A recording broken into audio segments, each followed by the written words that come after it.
Heat in the Gulf Coast, 4 months worth of rain in a single day. At least 2 killed in the historic floods. The National Guard on the scene, more than 1,000 rescues. And by 10:30, it had gone about 100 feet. I mean, it was fast. And the state of emergency is not over yet. The rivers are quickly rising. Tonight, 50 million Americans under heat alerts. It feels like Death Valley, but it's New York City.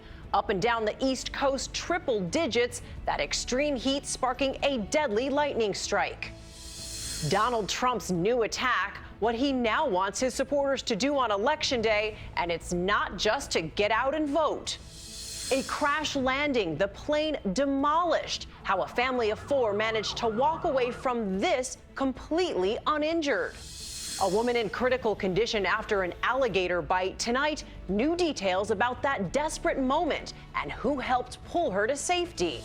The 11-second victory lap, Katie Ledecky shatters a world record. Tonight, the final swim for Michael Phelps and Simone Manuel. The gold rush is on for Team USA. This is ABC World News Tonight.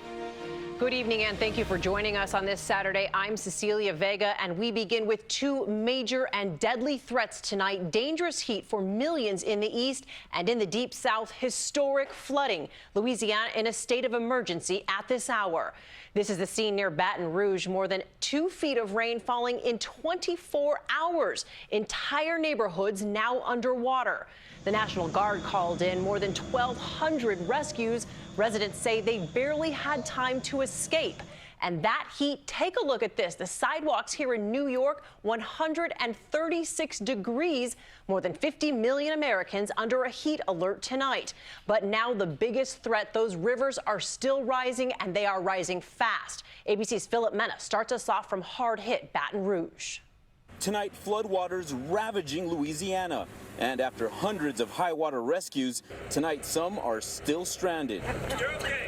Emergency crews working around the clock. Firefighters in waist-deep water, hoisting residents to safety. This could have ended really badly if they didn't come and help us out. These families escaping, taking only what they can carry. We have lost trailers, our apartment, our house is gone under. There's nothing left, nothing.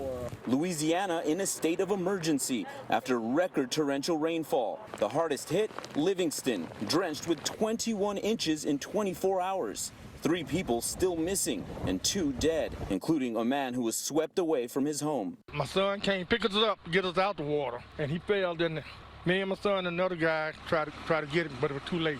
This family in Denham Springs rushing to get out of their home as the water started rising.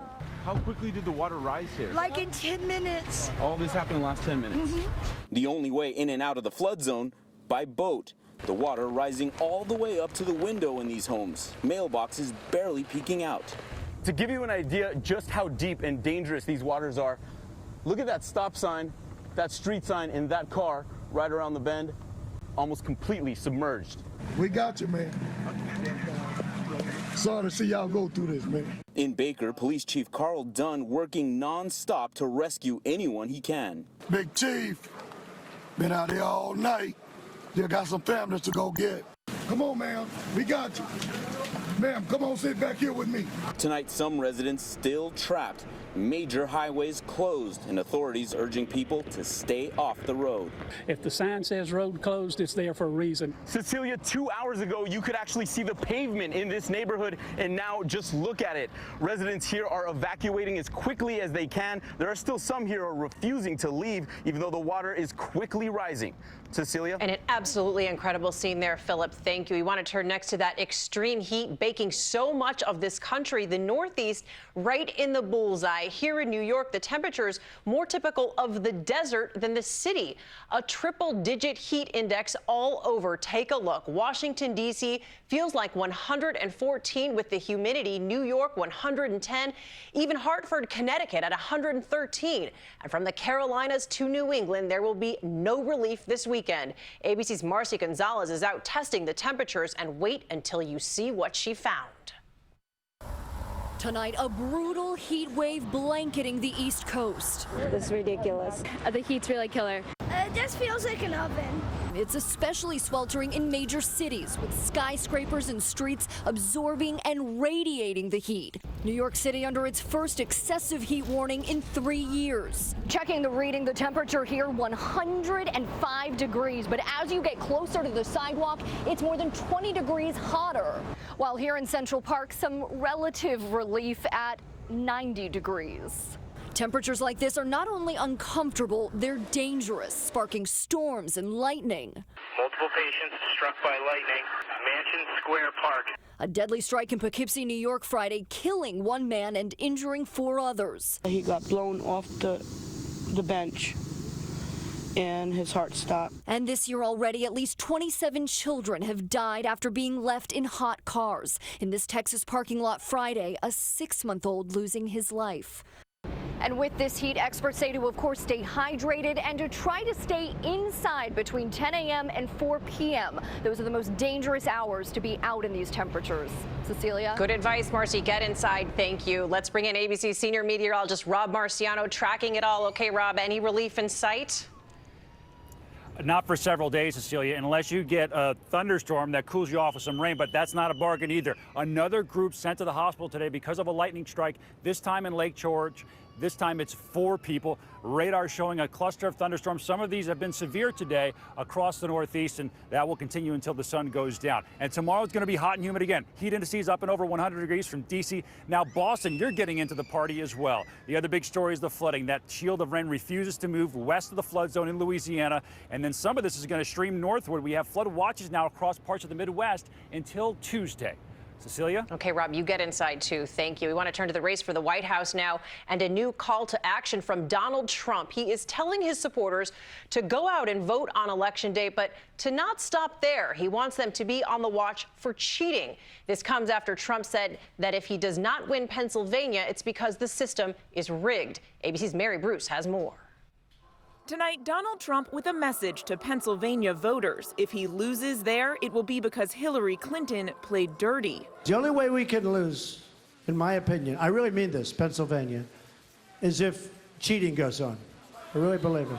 Urging supporters not just to vote, but to be on the lookout for cheating. Watch and study and make sure other people don't come in and vote 5 times. And making that call for volunteers to help stop Hillary from rigging this election. Trump crying foul as he plummets in key battleground states like Florida and North Carolina, and showing signs of campaign fatigue. I want to get the hell out of here. I want to go home.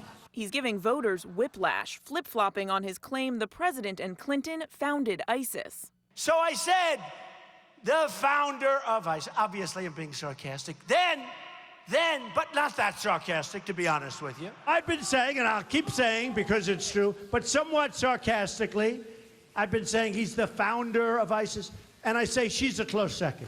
Clinton's top surrogate coming to her defense on another front. This is the biggest load of bull I ever heard. Forcefully dismissing claims that Clinton lied when she said she never read classified emails on her private server as Secretary of State. And Mary joins us now. Mary, back in the news tonight, that hack on top Democrats. The fallout continues, but we're learning now that many big names in the party are being told to change their phone numbers because of this breach. Cecilia, even House Democratic leader Nancy Pelosi is receiving text messages and voicemails after what she's describing as an electronic Watergate-style attack. Tonight, she's changing her phone number and urging other House Democrats to do the same. Cecilia. Okay, Mary, thank you. We want to turn to New Mexico now. A police officer there killed in the line of duty, allegedly by a fugitive who was on the run, suspected of a murder in Ohio. It began with a traffic stop, 3 men inside the car. Police say the driver shot the officer, then sped off, stealing another car and shooting its driver too. After a chase, police caught up with them, and tonight all 3 are in custody. And to Colorado now, and a controversial sentencing in a college rape case. The convicted attacker given a much lighter sentence than prosecutors recommended. And tonight, what the young woman that he admitted to raping told the court about how he changed her life. Here's ABC's Lauren Lister with the growing outrage. This former University of Colorado student, Austin Wilkerson, convicted of sexual assault. Tonight, his punishment drawing attention for what some are calling a light sentence. Rape is serious. Normally, one gets a prison sentence for rape, but it's not a uniform rule. Wilkerson facing 4 to 12 years in prison. The judge allowing him to serve 2 years of work release, nights and weekends in jail. According to local reports, that judge saying Wilkerson deserves to be punished, but I think we all need to find out whether he truly can or cannot be rehabilitated. Wilkerson first claimed at trial his victim consented, later admitting to sexually assaulting the half-conscious woman after celebrating on St. Patrick's Day in 2014. He definitely, in our opinion, and as we argued to the court, throughout the process has given whatever version of the story at that moment is best going to serve him. The victim now making her impact statement from court public, saying, "When I'm not having nightmares of rape, I'm having panic attacks," even trying to take her own life. The case coming on the heels of Stanford swimmer Brock Turner's 6-month sentence for sexual assault. The defense attorney we spoke to also pointing out Wilkerson was a first-time offender, which likely factored into the judge's decision, and will have to register as a sex offender for life. Cecilia? Lauren, thank you. And from Des Moines, Iowa tonight, a family of 4 walking away unharmed after their small plane failed just after takeoff. The plane was destroyed by a fire coming to a rest on a road, and it was the plane's parachute that saved this family's lives. ABC's Gloria Riviera has the story and the images just coming in. A frightening scene, a small prop plane engulfed in black smoke, moments after an emergency parachute landing in Iowa. A father was at the controls, his wife and 2 young children on board when he realized just after takeoff they were in serious trouble. Negative engine failure. He just went down right off a park. Looked like the chute was deployed. He's on fire. Running out of time, he deployed the plane's built-in parachute, allowing the aircraft to float into an intersection. The plane hitting power lines on the way down. The family narrowly escaping before the aircraft erupted into flames. We just had the pilot call us, said that everybody's out of the plane and nobody's injured. Here in 2015, it was a loss of oil pressure that forced a pilot to deploy his parachute. Plane down, man down. As this plane went down in Arkansas. It landed on a busy highway and was hit by a truck, but again, everyone involved okay. Parachutes on this type of plane have been deployed more than 60 times, saving many lives. Cecilia? Okay, Gloria, thank you. We want to turn to Rio now. It is transition day. Track and field starts as swimming comes to an end. But what a finish for Katie Ledecky, winning another gold with that massive lead. And Michael Phelps shares a silver in his final individual race. One last competition for him tonight, and in the medal count, Team USA still way out ahead, holding that lead. ABC's Matt Gutman is in Rio for us once again. Tonight, the baton has been passed. Michael Phelps' quest for 6 golds in these Olympics thwarted by a 20-year-old upstart named Joseph Schooling from Singapore.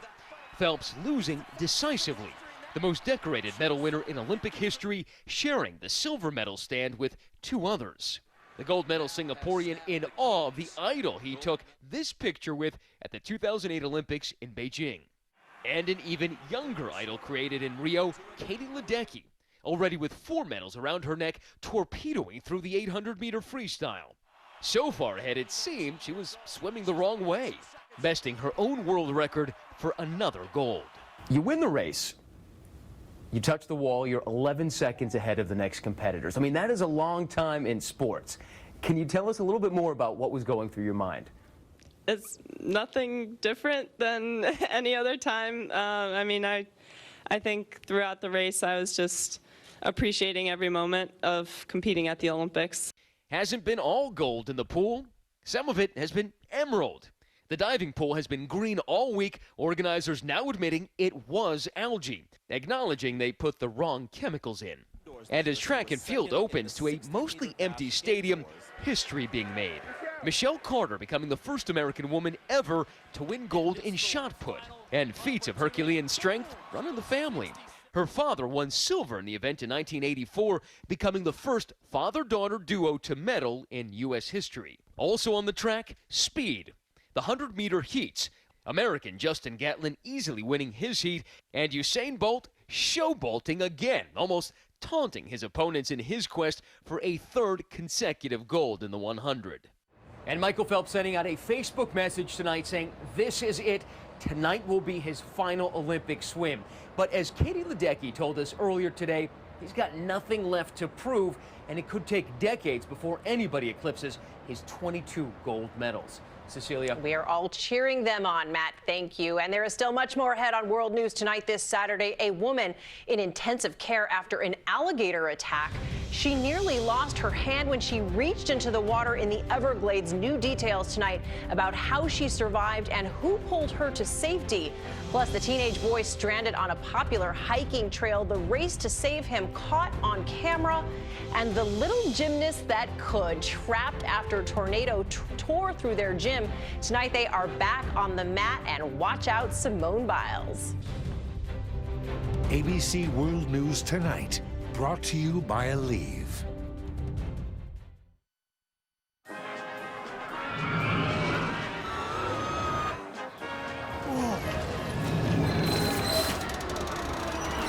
When your pain reliever stops working,